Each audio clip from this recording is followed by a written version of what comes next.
The sun's shining. Well, it wasn't quite on the weekend. Welcome to VAFA Tragics.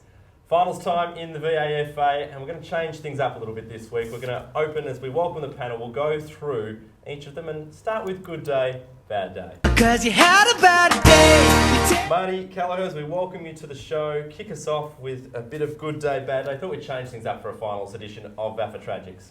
My good day, Andrew, is St Bernard's under-19s in Premier.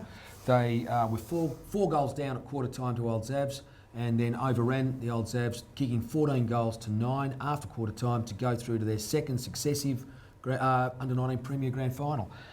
And my bad day is probably going to be a little bit controversial in terms of the context of finals as we go through them, is Westbourne Grammarians finished the season in Div 4 at 14-2, lost their final and are out. We'll talk about it, no doubt, in the next few moments. But Will Baum, as we welcome you to the panel, good day, bad day for you? A good day for the Parks, Andrew. We had Parkside and Parkdale both getting up. Parkside beat Old Westbourne in Division 4. They actually had 31 scoring shots to 14. They smashed Old Westbourne. On the scoreboard, it was 22 points. But really, when you're kicking 31, when you have 31 scoring shots to 14, it's a big day. And also in the Premier B game, Parkdale survived relegation with a 41-point win over Hampton Rovers. It was a great effort by them and a real a testament to the side there. But the bad day comes from the same Premier section, Section B, Mazenod. What a story. They have been relegated by 2.64%. And let's just go back to, I think it was round 15 against St Kevin's, where they allegedly arrested a bunch of senior players and sort of took the result as a given. They lost 160-7 that day. St Kevin's absolutely belted them. The next week they played Caulfield Grammarians and they only won by 41 points. At the same time, Parkdale kicked 7 goals. Sorry, not the same time that week, they kicked 7 goals against St Kevin's. So there was an 80-point difference in the percentage. 5 goals either way, and I tell you what, they would have survived. So a very bad day for Mazenod. It's a big talking point. We'll come back to it in just a second. We'll keep moving through the panel. Welcome to you, Brenton Mann. Good day, bad day? Good day for me. We're Old Paradians. 5-0 last quarter versus Northern Blues in their semi-final, and they move into the prelim, against St John's this week, and they will be in it up to their ears. And a bad day, they will. What's wrong, Will? I'm sorry. No. Bad day for me is it's Will in this tartan blazer. I don't know what's worse, the double denim Canadian tuxedo or the blazer, but another bad day for me. Point Cook, in the same Final Six system, they finished third with a superior percentage and they are bundled out of their first final. Yeah, it's a controversial one, the Final Six. I'm going to throw it in as a good day. I like the Final Six system. We'll talk about it in just a moment and defend its status in the VAFA. It's also a bad day for the Final Six. I think it's unfortunate when the second and third place sides are bundled out of the finals in Division 4. Good day, I was going to say opposite to you, Brenton, there. Good day for 1990s fashion, exactly right. Will back there with a beautiful jacket from the 1990s. Bad day also for Old Scotch. I think they ran out of beer at the end of that encounter in round 18 in William Buck Premier against Old Zaburians. Massive crowd there. I think about close to 2,000 people at Camberwell Sports Ground, as we predicted. Yarra Trams putting the extra services on. Right, onto the discussion. There are a lot of talking points out of those good day, bad days. That's why we wanted to start the show. Perhaps we start in Premier B. Will, you went through the situation. Marty, we mentioned this a few weeks ago, the size of the loss to St Kevin's, or we mentioned at the very start of the year, could determine your fate. Right, so therefore I think that if we look at that, the loss that Parkdale had over Mazenod, the loss that Parkdale had against St Kevin's, while significant, wasn't as horrendous as the loss that Mazenod had. So if you consider that Mazenod allegedly rested a few players, they ended up kicking 1 goal, lost by 153 points in that particular game against St Kevin's. The following week, Parkdale lost by 80. But they kicked 7 goals. Now, the way we worked it out in terms of percentage was that it worked out 71 points was the differential between, works out as that 2.64%. It's 6 goals either way. 6 goals for, 6 goals against. Now, Parkdale kicked 7, Mazenod kicked 1. Yep. If Mazenod had played their stronger side, if there were injuries, apologies. But what we see is that a stronger side may, in actual fact, have been able to hold the St Kevin's score down. It could have been 6 or 7 goals less. So therefore, that 71 points becomes absolutely, it's just. Obviously they're in a whole world of pain. Mazenod, they wouldn't be, maybe they might rue that. I don't know. Mazenod ended up losing their encounter to Ajax by about 14 points, I think it was. That's in the end. And Parkdale Vultures getting over Hampton Rovers by 43 points or thereabouts. That result, of course, they needed to pick up the percentage. It was only less than 0.5% going into the final round. They needed the win, and more importantly, they needed the percentage. They got it. The Vultures get a second year back-to-back in Premier B, having missed out the first time they got promoted. The other one too to remember is that when you consider Mazenod were up at three-quarter time. So did they run out of puff, or did Ajax find a second win? Mazenod win, they stay up. Absolutely. Exactly right. Yeah. St Kevin's, congratulations to you also. 18-0 in the home and away season. No mean feat. Now you just got to worry. Do we dare question their ability in September again? No, 9 finals in a row they've lost. I don't think they'll do that. They've got a second semi-final next week to look forward to. I think they could actually start at quarter time, and I think they'd still probably get over. I know for a fact St Bees Mentone are relishing the fact that they get a, inverted commas, free shot at St Kevin's this week. They're going to throw everything at them. I hope it's not a... No, not those kind of free shots, but they're going to throw everything at them this week. Having said that, though, we've seen what's happened in Division 4. So the lower ranked sides can go and usurp the higher ranked sides. Sides ranked 4, 5 and 6 all defeated sides 1, 2 and 3. Now, the final 6 has been maligned, particularly if you're a Westbourne Grammarians or Point Cook person this week. But the rationale, I think, for it being a good system is 2 preliminary finals going into the grand final is a very fair way to do it. It does reward the top spot with the only guaranteed double chance, and there's no suggestion, we're just conditioned to suggest that second place should get a double chance. There's no reason for that. If this had been the system the whole way through, that would be fine. And the other thing is, the 3v4 place and the 1v6 games were played on the Saturday, so Westbourne Grammarians knew on the Sunday they had to win to stay in the final system. So they would have gone into that Sunday game, and that's the way the scheduling is done, knowing that if they lost, they're out. So they have all the advantages of knowing the system and knowing what's going on. And I would suggest that if you consider finals, that's what we do love about the nature of finals, is that it does throw up. I mean, as much as two of us have said it's a bad day for both Point Cook and Westbourne Grammarians, we do actually love the unpredictability of finals. And so it is a real shame that that here we are concentrating on the negatives when really what we should be doing is saying, isn't that what finals are about? That anyone can win at any particular on any given time. day. That's right. Yeah. Brenton, you mentioned Northern Blues losing you mentioned it was their first ever finals loss in the VAFA after winning 6 straight finals. They were one of the beneficiaries of the final 6 a couple of seasons ago when they came from 6th place to win the Division 4 premiership. They lost their first VAFA final to Old Paradians, so you said we're pretty good to come from behind, but well done to Northern Blues on making a 3rd straight finals appearance. Yeah, it's definitely a big fill-up for the club. I mean, Paradians, I didn't see it coming. I thought Northern Blues would put up a better show out at, I forget where they played now. Wherever they played, but Paradians this week against St John's. They were out to Craigie, but I think they were at Highgate. Yeah. That's right. That was the pack Highgate, lunch. Yeah. They definitely had a pack of lunch. But St Paradians versus St John's this week. Now St John's, they did push Ivanhoe. They did push them. They made some inroads from their last loss against them, but unfortunately inaccuracy cost them. But Paradians beat St John's last time they played them, and they will fancy their chances against the second place St John's. But I think St John's will get up. St John's went down to Ivanhoe, and Ivanhoe have managed to beat St John's a couple of times this year. St John's haven't quite got close, have they? Yet? No, I think on the weekend was the closest we've got. They haven't. We're the side we have not beat this year, but I think if we make the grand final, congratulations to Ivanhoe. Yes, I mean, terrific story. Back up into Div 1. I mean, if we need to only cast our mind back. Well, I'm old enough to remember. None of you blokes are, but I can remember them playing in what was then A section. They were a powerful club, so it's a good news story. And all 3 of their sides, all 3 minor premiers got up, so they're all into the grannies, which is just a testament to their depth. Yep. Fantastic results for Ivanhoe. Another great story out of the VAFA in terms of climbs up the sections in recent years has been Q. Will, I'm sure you'll tell us about the fact that Q Bears won their 3rd straight promotion, and they've moved up from Division 4 to Premier C since 2009. It's a sterling effort in a 7-year period for the club. Yeah, look, we're very proud of what we've achieved at Q, or Q are very proud of what they've achieved. Don't want to be too biased, but it was a magnificent game on the weekend. I know, I'm chest up. I'm in holiday mode. No, it was a cracking game of footy.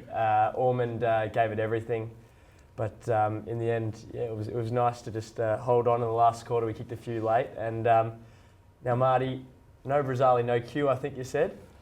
And we did it without the big fella on the weekend. It's taken you a week to answer that question. It has. I wasn't sure, but it was a great effort. Okay, so now I'm going to ask another question of you. Ormond finished the season 17-1, and I realise that they've now played 19 games, having had the one final with 2 losses to Q. Was that a loss that Ormond perhaps needed? I mean, given that they also had the double chance, so it probably wasn't as cutthroat as it could be.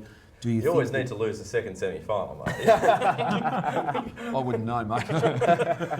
but was look, were they slightly off, or were Q terrific in your unbiased, smug? Smug's a good word opinion? Look, I think. I heard a couple of things that Ormond felt they were underdone. You know, you always hear these whispers. I bet that was all post-game. All post-game, Yeah. exactly. Yeah. I think both sides came in, we were minus 2 key forwards, but both sides, we were semi-confident in a way, in an unusual way, and I think Ormond were too, but it just worked out in the end. On a wet track, I thought that Ormond would have the bigger bodies and really almost intimidate us, but it wasn't that way at all. In the end, and as you asked, I think they'll beat Old Geelong, and they'll be revved up and ready to go in the grand final. So I'm not getting carried away. Ogs have made another preliminary final. I think it's about their 3rd in the last 4 years that they've made Old Geelong. So good luck to them against Ormond. Although when you do make the grand final, selection I'm sure will be a bit of a headache with a few players potentially to come back into that Q side. Yes. Certainly is, Andrew. Your place could be in doubt. How was the He tends form to of, scrape in. He does tend to scrape in. How was the form of Willie B? I played on the wing. Played 100% of the wing? game. Yeah. Really? It's a You should play in rare. the rucket dealer. So I went okay, but in the end there will be a lot of headaches and. enough about you. Yeah. Rightio, moving Thanks, on. Division 3, Mason Leo's Hawthorn and West Brunswick all won their qualifying finals, leaving it the finals to be Mason Leo's versus Aquinas and Hawthorn versus West Brunswick. So a rematch of the Division 4 grand final will take place in a preliminary final in Division 3. The unfortunate situation, again, the final 6 come to hand. Mason Leo's yet to lose a game this year. And they beat Aquinas by just 2 points only a few weeks ago, so they could potentially lose their first game of the year and again miss promotion or a grand final. It won't happen this year. It will not happen this year. Hang on, mate. St. Leo's, they're strong. The predictions are Predictions later. are later. They are indeed. But I think the game of the round is Hawthorn and West Brunswick. Hawthorn have won their last 9 games. West Brunswick have won their last 9 of their last 10 as well. So they are 2 form sides, and they'll be cracking into each other like there's no tomorrow, which there isn't a tomorrow really for the loser. Always a shame when we see these. A lot of good sides in the final 6 does, I reckon, allow more sides to be competitive for longer in the season. So where it's the top 2 you think might have a chance to go on, it really is a top 4 in those sections. Back to Premier C, we're jumping all over the shop, I know, but Premier C, Peninsula, despite having the 3rd best percentage in that section, missed the finals. They did the right thing and got the win that they needed, but Old Haileybury also beat Old Camberwell. They needed the Bloods to lose that game to the Wellers. They didn't do so, so Haileybury will go into the final. So no changes to the ladder there in Premier C. I think Brenton made the comment last week that Old Haileybury are a very resilient side in that their percentage is quite poor in many ways, but they were able to hold on and get wins when required. And they're not a well-performed team in terms of percentage points for against, but they've done enough to get into the finals. The problem for Old Haileybury this week, though, their form against top 4 sides is quite poor. Yes. So finals time, this is where you sort them in from the boys, and I think Old Ivanhoe will get over them. But even if they do get through to the grand final, I don't think they're any shot against Marsden or Monash Blues. Yep. Judging on their form. We're going to keep moving, guys. Into Premier section. It was a classic round in terms of the script writers setting it all up for us. The Collegians did the right thing, coming from 5 goals down against Blacks to win narrowly over University Blacks to secure their safety. It was then down to Camberwell Sports Ground and Old Scotch and Old Zavarians. 2 traditional rivals and long-standing rivals across all levels of football, but particularly in the VAFA. And it was the Zabs that got over the Cardinals, winning comfortably in the end, kicking away from them in front of a huge crowd. Can't wipe the smile off Marty's face. I think it was going to be winning either way, I feel. And Marty, as you said off air, a few of your colleagues from D-La, the Stallions, just wandered down to Camberwell, did they? They wandered down to Camberwell Road just to have a look. I think that, look, enough. I think enough's been said, really. I mean, I think that we look at... Actually, I would have thought that the strange thing about this situation is Collegians still had to win, which they did. But if we look at the Premier A finals coming up, Collegians, Old Scotch and Old Zavarians, 3 sides have their reserves all playing finals, and yet all 3 of their senior teams were all in this situation, which is just quite weird in many ways. It is probably good for the Gates at VAFA HQ. That's it. I'd suggest it would have been a pretty ordinary game down at Camberwell. Would have been fairly attritional football. You know, just close it down, stoppage, and then that would have been... Scoreline suggests that. Yes. I think Tom Hanley kicked 2 in the last. Just to break it up. They kicked 4 in the last, and they've only kicked 9 or something, but the 7th of the game. The fairy tale continues for De La Salle. Undefeated since round 9 when they were 1-8. They make the finals with an unbelievable turnaround. They are going beautifully at the moment, Marty. It wasn't a great game, but they got the points they needed to secure finals against Beaumaris. Yes, Andrew, you're right. Look, it was a lacklustre game down at Shark Park. Conditions weren't ideal. Quite a strong breeze favouring from down the Balcombe Road end of the ground. But look, Bowie, we've enjoyed having them up. It's been great to have a district club back up. But look, I think they've got bigger things to look forward to. Their under-19s are playing well through a preliminary final this coming weekend. But look, a relatively lacklustre game. D-La did enough, got over the line. Quickly, Brenton, St Berners will wear the blue shorts in the home final after they pinched top spot with the other 2 games. Yes, they had a nice, comfortable win over Old Kerry, who were disappointingly out of the top 4. Yes, they were top spot, and they're in form. I think St Bernard's and D-La are the 2 form sides of the competition. You can't dispute it. If you're undefeated since round 9, stop disputing it. And they will be heavy favourites against Old Trinity, who went down by a point to Uni Blues, who are my premiership smuggy. Uni Blues. I tipped Blues at the start of the year, so we'll still see if they get over the line. Good segue into speaking of predictions, Willie B's predictions. Here we are, we're back again. And I was just going to do some finals predictions. I think that's what the audience wants to hear. And this week we have D-La playing the Uni Blues. And Marty is so nervous, I can feel the sweat dripping off his ears. But how courageous have D-La Salle been throughout the year? It's been a remarkable story, and I think they're going to continue on and beat Uni Blues. And they'll take on Old Trinity, who will lose to St Bernard's in the prelim final. In Div 2, Old Paradians are playing St John's in the preliminary final. Now, St John's have had a very good year as well, but Old Paradians are coming right at the perfect time of the season.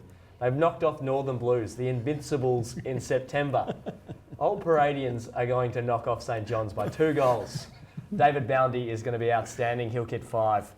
I sound like Bitsy at the moment. And Brenton is steaming. And I said in Div 4, Parkside will take on North Brunswick. In the 5th versus 6th, who would have thunk it? I'm tipping Parkside to keep winning and bring home the chocolates and set up a grand final against Canterbury, who will beat Box Hill North and save what... Really, if they lose to Box Hill North, you got Canterbury and Old Westbourne out, which is just remarkable. But I think Canterbury will hold true and take it out, and Ormond will beat Old Geelong. Just to chuck that in. Good on you, Will. Marty Callow has a wine most weeks here. Before we even get into production, he's going to have one right now. Marty Callow's wine of the week. we're going with the James Halliday Winery of the Year. The Tabilk has been just recently granted to 2016, so the upcoming year in the James Halliday Winery of the Year. So we're going with an aged Massan. So you can actually see, if you can see along the side there is numerous gold medals, silver medals, trophies for that wine. 2009 Massan, lovely aromatic wine. So when you're smelling the blossom, as Andrew was talking about, you can actually get the lovely aromatics, the sweet smell of victory that will, no doubt, you'll be enjoying in a couple of weeks' time, hopefully.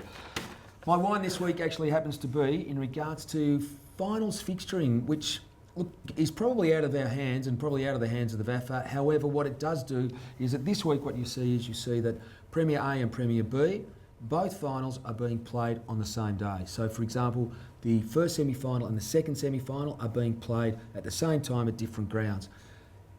What that does stop, though, is the opportunity for the casual football observer to go and watch two games as they used to do, but it also stops the advantage for the top place team enjoying an extra day's break in the following week, but then allowing those players and coaches to come down and watch the next game and hopefully see third and fourth place teams beat the living suitcase out of each other. Yeah, I've got to say, I don't really like it the way that it's scheduled now on the same day. I understand that the reasons for it and why it's done that way, but I'm a fan of having the finals split over a couple of days in each of the sections so you can get along to each of the finals. Pretty good show, guys. It's been really good. Only a couple more to go. Hope you've enjoyed it. Thanks again to everyone for watching. We'll see you again on VAFA Tragics.